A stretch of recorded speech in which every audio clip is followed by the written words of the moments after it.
Benvenuti in questo spazio di pensiero. Oggi iniziamo un viaggio dentro la prima delle 3 discipline di cui abbiamo tracciato i confini, nell'episodio 0. Se quel dialogo ti è sfuggito, ti invito a recuperarlo. È la mappa necessaria per il percorso che stiamo per fare. Oggi il focus è interamente sul bushcraft.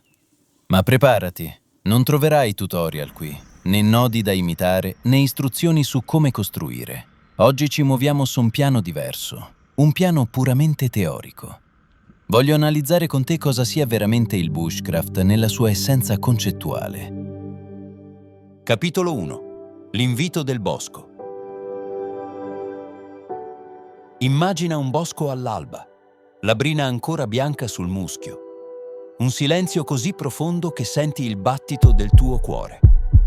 In questo silenzio antico c'è una domanda che attende. Quanto potrei davvero fare con solo le mie mani e ciò che questo luogo mi offre?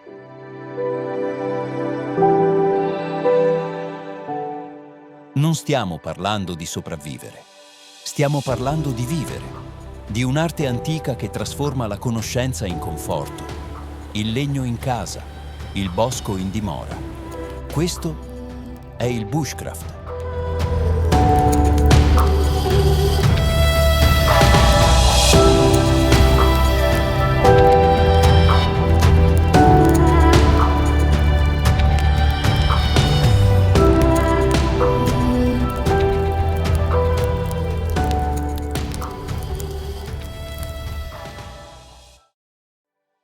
Capitolo 2. La filosofia della leggerezza. Il bushcraft non è un hobby moderno, è l'eco di un'abilità primordiale che abbiamo dimenticato sotto strati di cemento. Mentre il survival urla «Come esco da qui?», il bushcraft sussurra «Come posso stare bene qui?». È la differenza tra fuggire da un nemico e sedersi a tavola con un vecchio amico. Immagina 2 viaggiatori. Il primo arriva con 30 kg di tecnologia, tende in materiali sintetici, gadget a batteria, scatolame pesante. È schiavo del suo zaino. Se perde un pezzo il suo sistema crolla. Il secondo cammina con uno zaino leggero, un coltello, uno spago, una pentola. Chi dei 2 è davvero libero? Chi guarda il bosco con occhi curiosi invece che timorosi? La risposta è nella filosofia più profonda. Più sai, meno porti.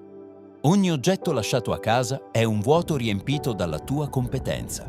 Nel bushcraft il vero equipaggiamento non lo porti sulle spalle, ma tra le orecchie, e quella conoscenza non pesa nulla. Ti interrompo solo un secondo per chiederti di lasciare un like se questi contenuti ti interessano. In questo modo aiuti l'algoritmo di YouTube a farli arrivare a più persone. E se non l'hai ancora fatto, iscriviti al canale. A te non costa nulla, ma per me fa davvero la differenza. Capitolo 3. Il corredo del bushcrafter. Se il survival è lo sforzo di usare ciò che capita, il bushcraft è la scelta deliberata di pochi strumenti perfetti. Non cerchiamo il gadget, cerchiamo l'affidabilità dell'acciaio e della tecnica. Il coltello è il prolungamento della tua mano. Prediligiamo la lama fissa full tang in acciaio al carbonio. Questo ti permette il batoning, ovvero spaccare la legna colpendolo sul dorso, mentre la bisellatura Scandi garantisce tagli millimetrici necessari per il carving.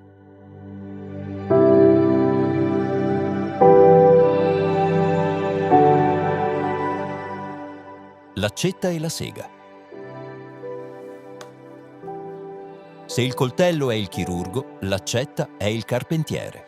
Una piccola accetta da spacco ti permette di gestire i lavori pesanti che rovinerebbero il filo del coltello, mentre una sega a serramanico o una baxo autocostruita è lo strumento più efficiente e sicuro per sezionare tronchi. Ti permettono di processare la legna senza sprecare calorie preziose e riducendo il rischio di infortuni.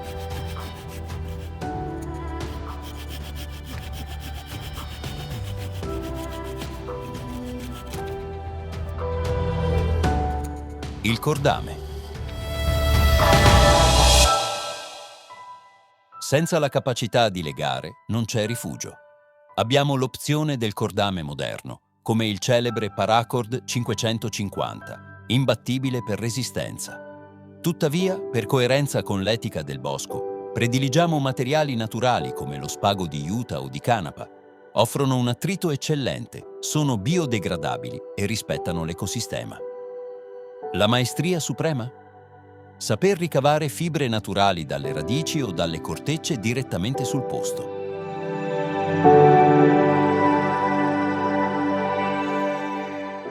Strumenti per il fuoco. Il ferrocerio è il re. Produce scintille a 3000 gradi, anche se bagnato. Ma il kit non è completo senza una tinder box dove custodire cotone carbonizzato o del fat wood per garantire l'accensione sotto la pioggia battente. Accanto a questi portiamo sempre fiammiferi antivento e una lente di ingrandimento per le giornate di sole.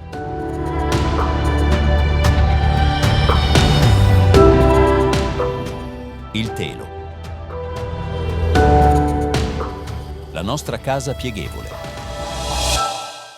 Versatile e leggero. Può essere configurato in decine di modi per deflettere il vento e riflettere il calore del fuoco verso di noi.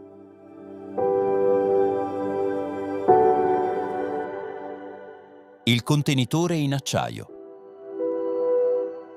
A parete singola per poter essere messo direttamente sulle fiamme.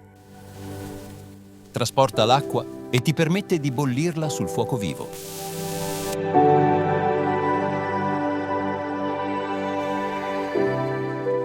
L'unico metodo per renderla potabile ovunque.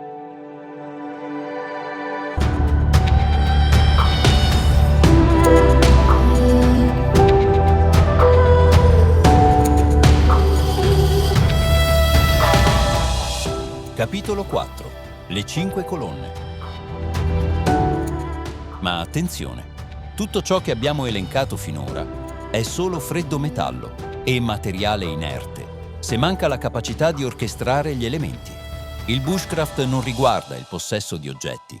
Si regge su 5 pilastri fondamentali, nei quali la tua competenza diventa l'unica forza, capace di trasformare un ambiente selvaggio in una risorsa infinita.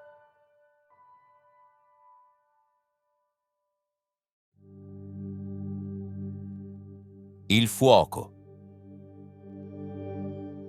Non parliamo del fuoco di un accendino, ma di quello che nasce dalla chimica dei materiali. Impari a distinguere l'esca primaria, come la corteccia di betulla o il fungo esca, dalla legna minuta.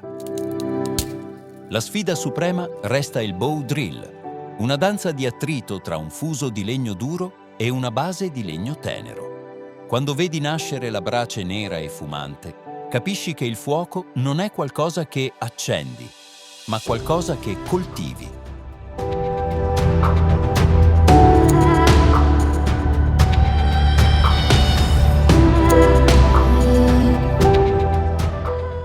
L'acqua. L'acqua è ovunque, eppure può rivelarsi un cavallo di Troia per batteri e parassiti. Il bushcrafter non si limita a bere. Progetta sistemi di filtrazione a colonna usando una bottiglia rovesciata, stratificando ghiaia, sabbia e carbone attivo prelevato dal fuoco della sera prima. Infine, la bollitura, l'unico metodo che garantisce una neutralizzazione biologica totale.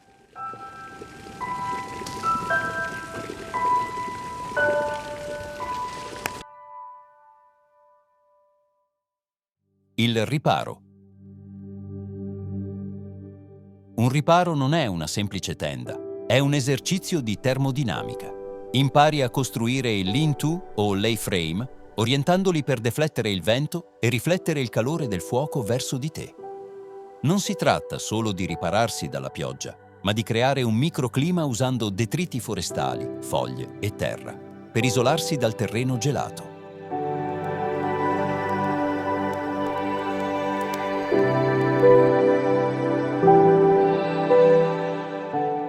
Il cibo. Qui la conoscenza è l'unica linea di difesa. Entriamo nel campo del wild foraging. Impari a riconoscere le radici commestibili, le bacche cariche di vitamine e gli aghi di pino per infusi antinfiammatori. Ricorda però la regola d'oro. Se hai il minimo dubbio, quella risorsa non esiste. Un errore qui non si può correggere.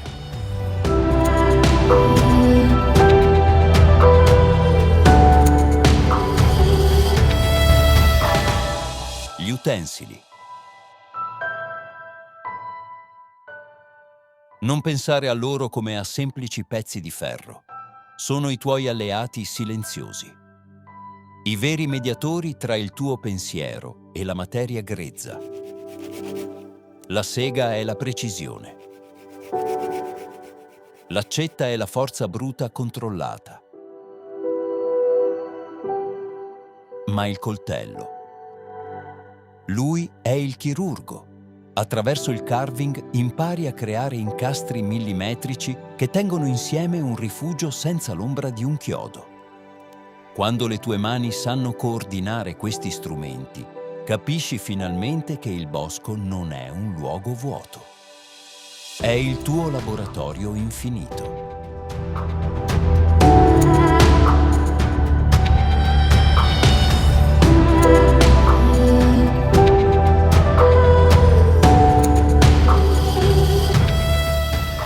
Capitolo 5. L'etica sacra.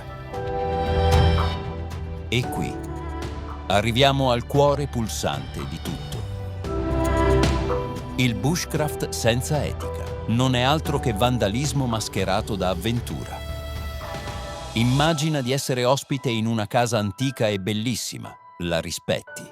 Non graffi i mobili secolari, non lasci tracce del tuo passaggio. Il bosco è quella casa, ma è anche un organismo vivente che respira.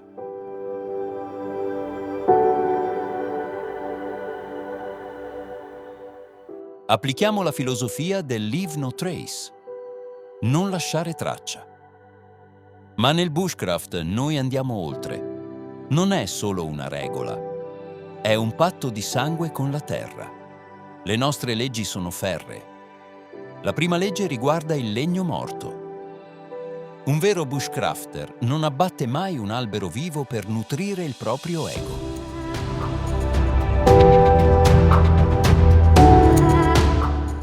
Noi cerchiamo solo ciò che la foresta ha già deciso di scartare. Raccogliamo il legno secco caduto a terra o i rami rimasti appesi tra le chiome. I cosiddetti widowmakers, quegli spettri di legno che attendono solo di tornare alla terra. Ricorda, un albero abbattuto senza necessità è una ferita aperta, una cicatrice nel bosco che impiegherà decenni a rimarginarsi.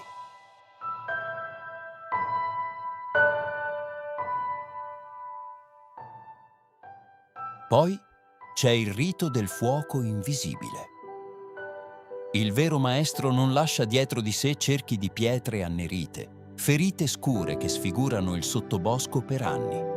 No, noi usiamo tecniche come il Mount Fire, costruendo il fuoco sopra un cumulo di terra minerale per isolare il calore. E quando abbiamo finito, puliamo meticolosamente ogni resto, rimettendo a posto il manto erboso e le foglie, con la cura di un restauratore.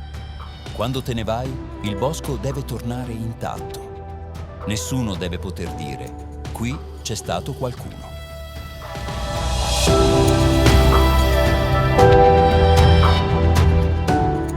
Infine, l'impatto silenzioso.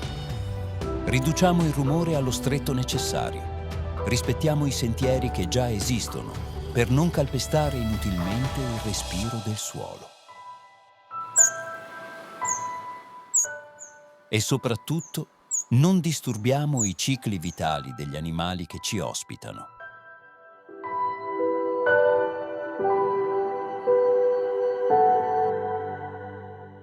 Il vero bushcrafter passa tra gli alberi come un fantasma. La sua presenza non si vede nel disordine che lascia dietro, ma si sente nella saggezza che porta via con sé. Perché ricorda, il bosco non ci appartiene. siamo noi, che apparteniamo a Lui.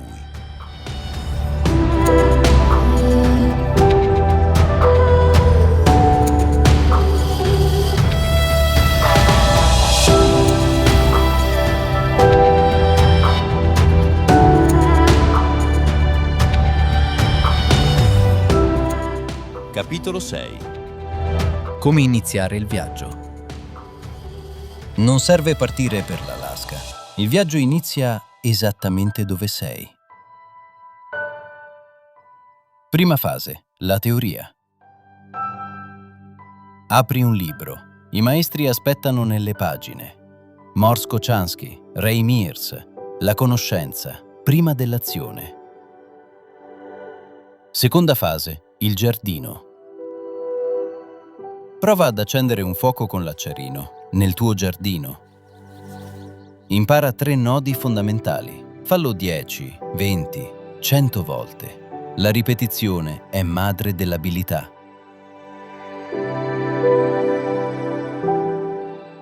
Terza fase, la prima uscita. Non andare solo, non andare lontano, non stare la notte.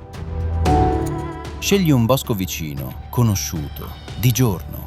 Obiettivo? Accendere un fuoco, dove è permesso, bollire l'acqua del tuo termos e osservare, solo osservare.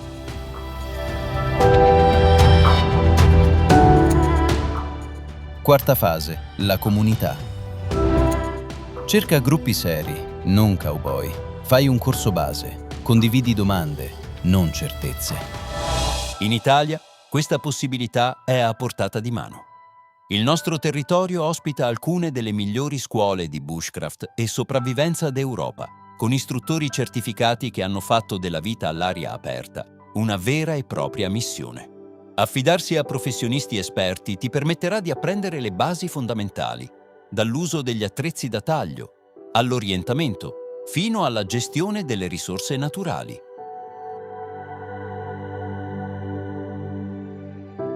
Conclusione. Ciò che resta. Alla fine, il bushcraft non riguarda ciò che porti nel bosco, riguarda ciò che il bosco porta in te. La capacità di vedere risorse dove altri vedono ostacoli, la pazienza che sostituisce la fretta, la fiducia silenziosa che nasce dal sapere che con le tue mani e la tua mente puoi creare conforto dal nulla. Non renderà la tua vita moderna inutile, la renderà più ricca, perché saprai che sotto l'asfalto c'è ancora la terra e oltre il rumore c'è ancora il silenzio del bosco che aspetta. Nel prossimo capitolo esploreremo il volto opposto, il survival, quando la natura non è più compagna, ma avversaria e ogni decisione conta.